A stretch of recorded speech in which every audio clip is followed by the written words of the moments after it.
ಕನ್ನಡಕ್ಕಾಗಿ ಕನ್ನಡ ಸಂಘಟನೆಗಳ ಒಗ್ಗಟ್ಟು ಪ್ರದರ್ಶನ ನಮ್ಮಲ್ಲಿ ಭಿನ್ನಾಭಿಪ್ರಾಯ ಇಲ್ಲ ಇದ್ದರೂ ಕೂಡ ಕನ್ನಡಕ್ಕಾಗಿ ಒಂದಾಗ್ತೇವೆ ಬೆಂಗಳೂರಿನಲ್ಲಿ ಕರ್ನಾಟಕ ರಕ್ಷಣಾ ವೇದಿಕೆಯ ಮತ್ತೊಂದು ಬಣದ ರಾಜ್ಯಾಧ್ಯಕ್ಷರಾಗಿರುವಂತ ಪ್ರವೀಣ್ ಶೆಟ್ಟಿ ಅವರು ಹೇಳಿಕೆಯನ್ನು ಕೊಟ್ಟಿದ್ದಾರೆ ಗುಡ್ ಮೂವ್ ಇದು ಬಿಕಾಸ್ ಈ ರೀತಿಯ ಇಂತ ಸಂದರ್ಭದಲ್ಲಿ ಒಬ್ಬರಿಗೊಬ್ಬರು ಆಗಬೇಕು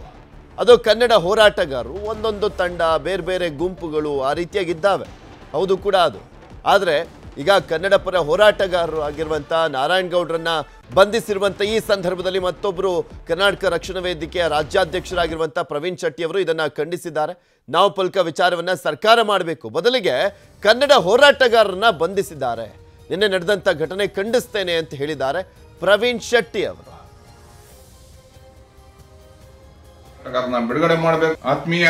ಮಾಧ್ಯಮ ಮಿತ್ರರಿಗೆ ನಮಸ್ಕರಿಸುತ್ತಾ ನಿನ್ನೆ ನಡೆದಂತ ನಾಮಫಲಕದ ಹೋರಾಟದಲ್ಲಿ ಅನೇಕ ಜನ ಅಮಾಯಕ ಕನ್ನಡ ಕಾರ್ಯಕರ್ತರನ್ನ ಬಂಧಿಸುವಂತ ಕೆಲಸ ಸರ್ಕಾರ ಮತ್ತು ಪೊಲೀಸ್ ಇಲಾಖೆ ಮಾಡ್ತಾ ಇದೆ ಇದನ್ನ ಕರ್ನಾಟಕ ರಕ್ಷಣಾ ವೇದಿಕೆಯಿಂದ ತೀವ್ರವಾಗಿ ಖಂಡಿಸುವಂತ ಕೆಲಸವನ್ನ ಮಾಡ್ತಾ ಇದ್ದೀನಿ ಏನು ಕನ್ನಡ ಹೋರಾಟಗಾರರು ಏನ್ ಲೂಟಿ ಮಾಡಿದ್ರಾ ಅಥವಾ ದರೋಡೆ ಮಾಡಿದ್ರಾ ಅಥವಾ ಕೊಲೆ ಮಾಡಿದ್ರಾ ಕನ್ನಡ ನಾಮಫಲಕ ಸರ್ಕಾರ ಮಾಡಬೇಕಾಗಿರುವಂತ ಕೆಲಸ ಅಮಾಯಕ ಕನ್ನಡ ಹೋರಾಟಗಾರರನ್ನ ಏನ್ 26 ಮೊಕದ್ದಮೆಗಳನ್ನ ಹಾಕಿದ್ರ ಈ ಕೂಡಲೇ ಬಿಡ್ಬೇಕನ್ನುವಂತ ಒತ್ತಾಯವನ್ನ ಮಾಡ್ತಾ ಇದ್ದೀನಿ ನಾಳೆ ಬೃಹತ್ ಸಭೆಯನ್ನ ಕರಿತಾ ಇದೀವಿ ಮತ್ತೆ ಏನಿದೆ ನಮ್ಮಲ್ಲಿ ಏನೇ ಭಿನ್ನಾಭಿಪ್ರಾಯ ಇರಬಹುದು ಆದ್ರೆ ಕನ್ನಡದ ವಿಷಯ ಬಂದಾಗ ಕನ್ನಡದ ವಿಷಯದಲ್ಲಿ ಯಾವುದೇ ರಾಜಿ ಇಲ್ಲ ನಾವೆಲ್ಲ ಒಂದೇನೆ ರಾತ್ರೋರಾತ್ರಿ ಅವ್ರನ್ನ ಎತ್ತಾಕೊಂಡು ಬಂದ್ಬಿಟ್ಟು ಜೈಲಿಗೆ ಕಳಿಸುವಂತದ್ದು ಇದು ರೌಡಿಗಳಿಗೆ ಮಾಡಿರುವಂತ ಕೃತ್ಯ ಆಗಿರುತ್ತೆ ಆದ್ರಿಂದ ಕನ್ನಡ ಹೋರಾಟಗಾರನ ಬಿಡುಗಡೆ ಮಾಡಬೇಕು ಇಲ್ಲ ಅಂದ ಪಕ್ಷದಲ್ಲಿ ಎಲ್ಲಾ ಕನ್ನಡ ಪರ ಸಂಘಟನೆಗಳು ಎಲ್ಲಾ ಹೋರಾಟಗಾರರು ಒಟ್ಟಿಗೆ ಸೇರಿ ಇನ್ನೊಮ್ಮೆ ಬೆಂಗಳೂರು ನಗರದಲ್ಲಿ ಬೃಹತ್ ಕ್ರಾಂತಿಕಾರಿಯಾದಂತಹ ಹೋರಾಟವನ್ನು ಮಾಡಬೇಕಾಗುತ್ತೆ ಅನ್ನುವಂತ ಎಚ್ಚರಿಕೆಯನ್ನ ಕೊಡ್ತಾ ಇದ್ದಾರೆ ಕರ್ನಾಟಕ ರಕ್ಷಣಾ ವೇದಿಕೆ ಕಾರ್ಯಕರ್ತರ ಪ್ರತಿಭಟನೆಗೆ ಡಿಸಿಎಂ ಡಿಕೆ ಶಿವಕುಮಾರ್ ಪ್ರತಿಕ್ರಿಯೆಯನ್ನು ಕೊಟ್ಟಿದ್ದಾರೆ ಕನ್ನಡ ಪರ ಹೋರಾಟಕ್ಕೆ ನಮ್ಮ ಬೆಂಬಲವಿದೆ ಆದರೆ ಕಾನೂನನ್ನ ಕೈಗೆತ್ತಿಕೊಳ್ಳೋದಕ್ಕೆ ನಾವು ಬಿಡೋಲ್ಲ ಅಂತ ಡಿಕೆಶಿ ಹೇಳಿದ್ದಾರೆ ಸಾರ್ವಜನಿಕರ ಆಸ್ತಿ ಪಾಸ್ತಿಗಳನ್ನ ಹಾಳು ಮಾಡೋದು ತಪ್ಪು ಯಾರ ಆಸ್ತಿನೂ ಕೂಡ ನಾಶ ಮಾಡಬಾರದು ಅಂತ ಹೇಳಿದ್ದಾರೆ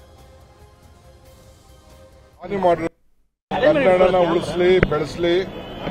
ಹೋರಾಟ ಮಾಡೋರಿಗೆ ನಾವು ಯಾರಿಗೂ ಪ್ರಜಾಪ್ರಭುತ್ವ ವ್ಯವಸ್ಥೆಯಲ್ಲಿ ನಾವು ಬೇಡ ಅಂತ ಹೇಳುದಿಲ್ಲ ಹೋರಾಟ ಮಾಡಲಿ ಆದ್ರೆ ನನಗೆ ಬಹಳ ದುಃಖ ಏನಾಗ್ತದೆ ಅಂದ್ರೆ ಸಾರ್ವಜನಿಕ ಆಸ್ತಿಗಳನ್ನ ಹಾನಿ ಮಾಡಿರುವಂತದ್ದು ಇದೆಯಲ್ಲ ಅದನ್ನ ನಾವು ಸಹಿಸಲಿಕ್ಕೆ ಸಾಧ್ಯ ಇಲ್ಲ ಯಾರು ಕೂಡ ಕಾನೂನನ್ನ ಕೈ ತೆಗೆದುಕೊಳ್ಳಿಕ್ಕೆ ಸಾಧ್ಯ ಇಲ್ಲ no one should take the law into their hands we will not allow ನಮ್ಮ ಕರ್ನಾಟಕದ ಗೌರವ ಸ್ವಾಭಿಮಾನ ಅದಕ್ಕೆ ಧಕ್ಕೆ ಬರಬಾರದು ಇದು ಕರ್ನಾಟಕದ ಗೌರವದ ವಿಚಾರ ಇದು ಪ್ರತಿಭಟನೆ ಮಾಡಲಿ ಬೋರ್ಡ್ ಹಾಕುವಂತ ಕೇಳಲಿ ಅದೆಲ್ಲ ನಾವೇನು ತಪ್ಪು ಅಂತ ನಾನು ಹೇಳುದಿಲ್ಲ ನಾನು ಕಾನೂನನ್ನ ಪಾಲನೆ ಮಾಡಬೇಕಾದ್ದು ಎಲ್ಲ ನಾಗರಿಕರದು ಅಂಗಡಿಯವ್ರದ್ದು ಎಲ್ಲರದ್ದು ಕೂಡ ಡ್ಯೂಟಿ ಹಂಗಂತ ಹೇಳಿ ಹೋಗಿ ಎದುರಿಸ್ಬಿಟ್ಟು ಅವ್ರಿಗೆಲ್ಲ ಹೊಡೆದು ಆಸ್ತಿಗಳ ಒಳಗಡೆ ನುಗ್ಗಿ ಆಸ್ತಿ ಪಾಸ್ತಿ ಮಾಡಿದ್ರೆ ಅವ್ರವ್ರ ಜವಾಬ್ದಾರಿ ಅವರು ಕಾನೂನು ಕ್ರಮ ಕೈಗೊಳ್ತಾರೆ ಸರ್ ಕನ್ನಡ ಫಲಕಗಳನ್ನು ಹಾಕ್ತಿಲ್ವಲ್ಲ ಸರ್ ಅವರು ಸರ್ಕಾರದ ಎಚ್ಚರಿಕೆ ಅದಕ್ಕೆ ನಾವು ಎಲ್ಲರೂ ಕೂಡ ನೋಟಿಸ್ ಇಶ್ಯೂ ಮಾಡ್ತೀವಿ ಎಲ್ಲರಿಗೂ ಕೂಡ ನೋಟಿಸ್ ಇಶ್ಯೂ ಮಾಡ್ತೀವಿ ಯಾವ ರೀತಿ ಫಲಕ ಇರಬೇಕು ಅಂತ ನಾವು ಈಗಾಗಲೇ ಕೊಟ್ಟಿದ್ದೀವಿ ಮತ್ತೆ ನಾನು ಬೆಂಗಳೂರು ನಗರದ ಎಲ್ಲರೂ ಕೂಡ ನಾವು ನೋಟಿಸ್ ಇಶ್ಯೂ ಮಾಡ್ತೀವಿ ಹಂಗಂತ ನೀವು ಯಾರು ಸಂಘಟನೆಗಾರರು ಹೋಗಿ ಆಸ್ತಿಗಳನ್ನ ಒಡೆದಾಕುವಂಥದ್ದು ಕಲ್ತೂರುವಂಥದ್ದು ಅದು ಮಾಡಬಾರದು ಕರ್ನಾಟಕ ರಕ್ಷಣಾ ವೇದಿಕೆ ನಾರಾಯಣ್ ಗೌಡ್ರ ಬಂಧನ ಖಂಡಿಸಿ ಹಾಸನದಲ್ಲಿ ಪ್ರತಿಭಟನೆ ಮಾಡಲಾಯಿತು ಕರವೇ ಕಾರ್ಯಕರ್ತರಿಂದ ಹೆದ್ದಾರಿ ತಡೆದು ಪ್ರತಿಭಟನೆಗೆ ಯತ್ನ ಮಾಡಲಾಯಿತು ರಾಷ್ಟ್ರೀಯ ಹೆದ್ದಾರಿ 75ರ ಭುವನಹಳ್ಳಿ ಕ್ರಾಸ್ ಬಳಿ ರಸ್ತೆಯನ್ನ ತಡೆದು ಪ್ರಯತ್ನವನ್ನ ಮಾಡಲಾಯಿತು ಪ್ರತಿಭಟನೆಯನ್ನ ಮಾಡಲಾಯಿತು ಪ್ರತಿಭಟನೆ ನಡೆಸಿದಂತ ಕರವೇ ಕಾರ್ಯಕರ್ತರನ್ನ ಬಂಧನ ಮಾಡಿದ್ರು ಪೊಲೀಸರು